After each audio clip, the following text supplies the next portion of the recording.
नमस्कार, city post के इस खास पेशकश में आपका स्वागत है। मैं हूं श्रीकांत प्रत्युष। आप जानते हैं कि बिहार के मुख्यमंत्री नीतीश कुमार बीजेपी के साथ सरकार चला रहे हैं। बीजेपी के साथ उनकी दोस्ती बहुत पुरानी है। हालांकि बीच में उन्होंने बीजेपी को छोड़ दिया था, महागठबंधन के साथ चले गए थे, लेकिन फिर बीजेपी के साथ हैं और उन्होंने कोई संकेत नहीं दिया है कि फिलहाल बीजेपी को छोड़ने के मूड में है। लेकिन कुछ मुद्दों पर बीजेपी से उनको मतभेद है और उसको लेकर आरोप प्रत्यारोप का दौर चलता रहता है। लेकिन अभी भी मोदी के खिलाफ लड़ाई लड़ने के लिए विपक्ष नीतीश कुमार के चेहरे पर ही निर्भर है।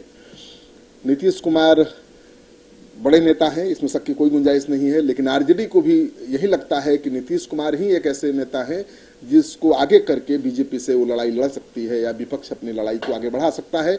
आरजेडी नेता शिवानंद तिवारी का ये कहना कि नीतीश कुमार बीजेपी के साथ रहने के बावजूद अपने सेकुलर क्रेडेंशियल को अब तक बचाने में कामयाब रहे हैं, ये बड़ी बात है।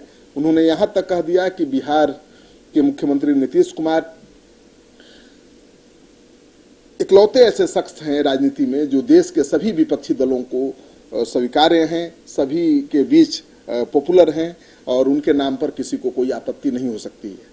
उन्हें आगे आकर समाजवादी जमात का नेतृत्व करना चाहिए। चारा घोटाले में जेल में बंद है लालू यादव, आपको सबको पता है, और लालू प्रसाद यादव से मिलने हाल ही में गए थे शिवानंद तिवारी, और उसके बाद शिवानंद तिवारी ने लालू यादव से मुलाकात के बाद नीतीश को आगे आने और विपक्ष का नेतृत्व का खुला ऑफर दिया था। शिवानंद तिवारी ने कहा था कि जनता दल यूनाइटेड ने भारतीय जनता पार्टी के साथ बिहार और केंद्र में राष्ट्रीय जनतांत्रिक गठबंधन में शामिल होकर ऐतिहासिक गलती की है और इस भूल को सुधारनी चाहिए।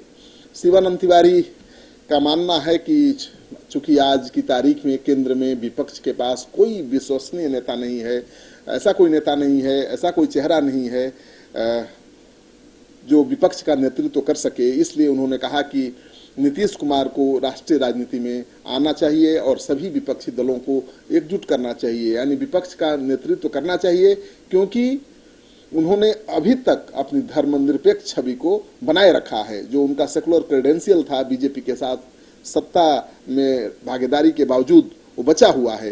नीतीश कुमार का सेकुलर क्रेडेंशियल सबको पता है क्या है, क्योंकि उसको लेकर बहुत गंभीर रहते हैं और कभी भी बीजेपी के साथ रहते हुए भी अपने सेकुलर क्रेडेंशियल के साथ उन्होंने समझौता नहीं की। शिवानंद तिवारी ने आगे ये भी कहा कि राष्ट्रीय स्तर पर विपक्षी नेतृत्व शून्य है। 35 वर्षों तक नीतीश कुमार को राजनीति में देखा है उन्होंने, और वो दावा कर सकते हैं कि उनके पास देश का प्रधानमंत्री बनने की राजनीतिक समझ भी है, हिम्मत भी है और क्षमता भी है। उन्हें एनडीए के खिलाफ लड़ाई लड़नी चाहिए और राष्ट्रीय स्तर पर विपक्ष का चेहरा बनना चाहिए। तो शिवानंद तिवारी का जो ये सलाह है या जो बयान है ये बहुत ही महत्वपूर्ण है, क्योंकि शिवानंद तिवारी आरजेडी के बड़े नेता हैं। लालू यादव से मिलने के बाद अगर नीतीश कुमार को खुला ऑफर दे रहे हैं विपक्ष का नेतृत्व करने का, तो ये बड़ी बात है। पूर्व मुख्यमंत्री जीतन राम मांझी के नेतृत्व वाले हिंदुस्तान आवाम मोर्चा ने भी नीतीश कुमार को एनडीए से बाहर निकलने और वैकल्पिक मंच पर काम करने की सलाह दी है। मांझी ने कहा कि ये खास वक्त है कि सभी समान विचारधारा वाले नेता आगे आएं और वर्तमान स्थिति में एक बेहतर विकल्प पैदा करें। सबसे बड़ा सवाल ये है कि क्या इसे 2020 के विधानसभा चुनावों से पहले एक बार फिर से जेडीयू आरजेडी का गठजोड़ होने की संभावना मान ली जाए? क्या आरजेडी की तरफ से हाथ मिलाने के लिए नीतीश कुमार को खुला निमंत्रण दिया जा रहा है?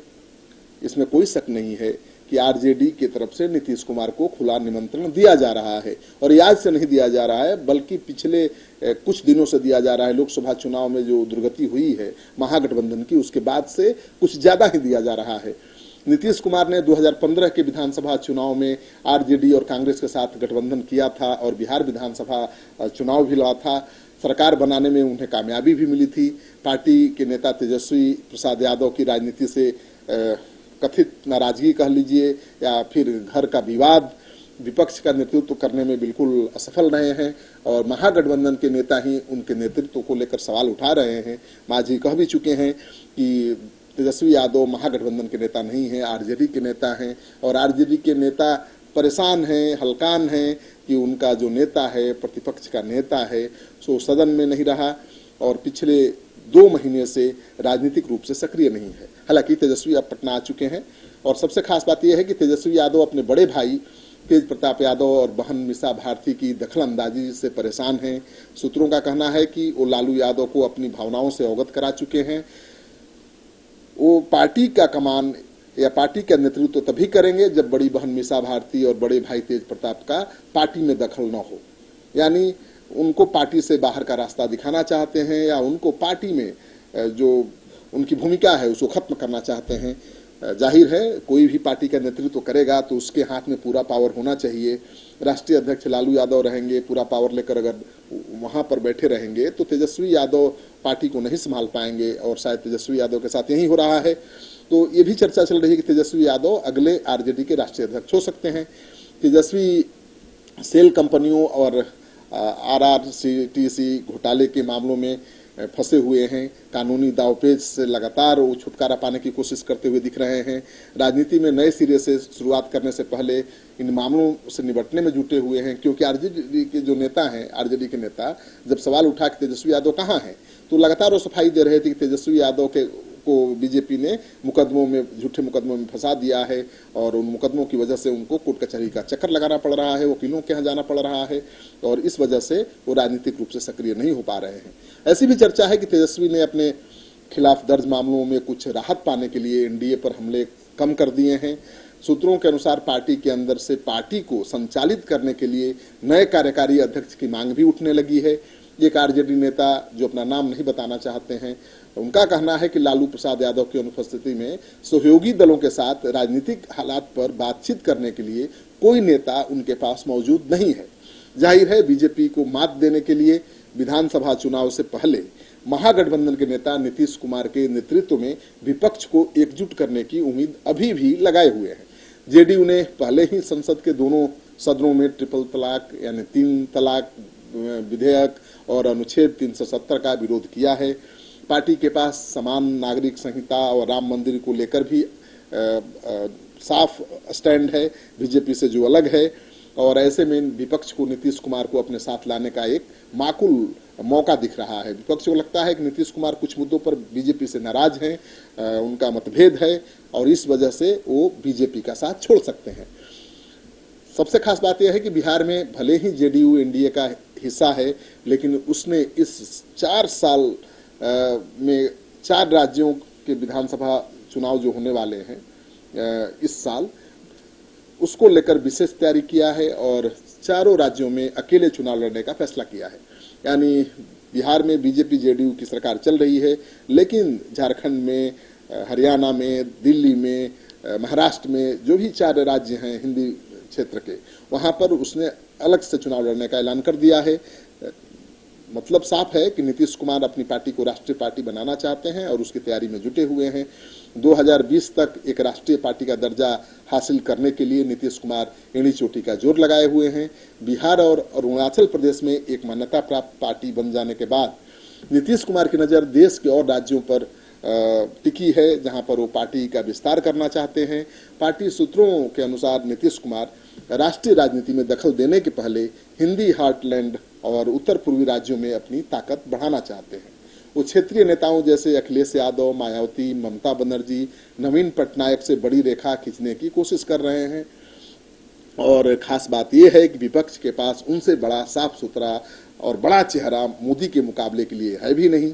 तो ऐसे में ललचाई नजरों से विपक्ष नीतीश कुमार की तरफ देख रहा है और अब तो आरजेडी और महागठबंधन के नेताओं ने खुलेआम निमंत्रण दे दिया है कि भाई बीजेपी का साथ छोड़िए, बहुत हो गया, महागठबंधन के साथ आइए, समाजवादी जमात का नेतृत्व करिए और आप मोदी का विकल्प बनिए।